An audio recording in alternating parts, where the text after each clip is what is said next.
আসসালামু আলাইকুম। এখানে আমি বিফ রেজালা রান্নার রেসিপি শেয়ার করছি। এই জন্য পরিমাণ মতো তেল নিয়ে পরিমাণ মতো পেঁয়াজ কুচি ভেজে নিচ্ছি। আর সেখানে দিয়ে দিচ্ছি কয়েক টুকরো দারচিনি, এলাচ, 1 কাপ রসুন পেস্ট আর 1 কাপের একটু বেশি আদা পেস্ট। আর এগুলো কিছুক্ষণ ভেজে নিতে হবে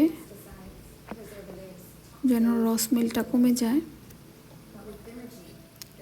আর সেখানে দিয়ে দিচ্ছি পরিমাণ মতো লবণ। কিছুক্ষণ ভেজে এখানে দিয়ে দিচ্ছি কয়েকটা লবঙ্গ, গোলমরিচ, জায়ফল, কাঁচামরিচ, তেজপাতা। আর এখানে দিয়ে দিচ্ছি গুঁড়ো মশলাগুলো। এর মধ্যে আছে ধনিয়া, লাল মরিচের গুঁড়ো, জিরার গুঁড়ো, সামান্য রাঁধুনির গুঁড়ো। সব মশলাই কিছুক্ষণ ভেজে নিতে হবে। আর এখানে কিছুটা পানি অ্যাড করে দেব যাতে মশলাগুলো পুড়ে না যায়। মশলাটা সুন্দরভাবে কষানোর পর সেখানে অ্যাড করে দিতে হবে মাংসগুলো।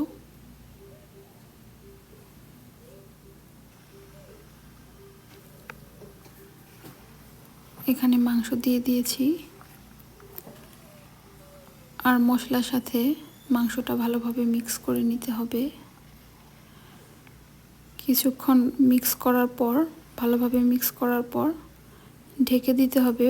মাংস থেকে একাই পানি বের হবে। এখানে এক্সট্রা কোনো পানি অ্যাড করার দরকার নেই। কিছুক্ষণ ঢেকে রাখার পর সেখানে আমি অ্যাড করে দেব বাদাম পেস্ট। এখানে আমি কয়েকটা কাজু বাদাম নিয়েছি। বাদামগুলো পেস্ট করে এখানে দিয়ে দিচ্ছি। আরও দিয়ে দিচ্ছি কিছুটা ইয়োগার্ট। এগুলি মাংসের সাথে মিক্স করে কিছুক্ষণের জন্য ঢেকে রেখে দিতে হবে।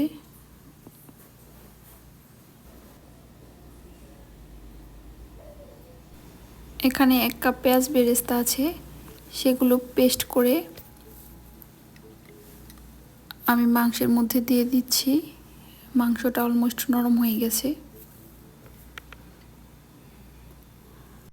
মিক্স করা মাংসটা কিছুক্ষণ ঢেকে রেখে দিতে হবে যেন পুরোপুরি কুক হয়ে যায়।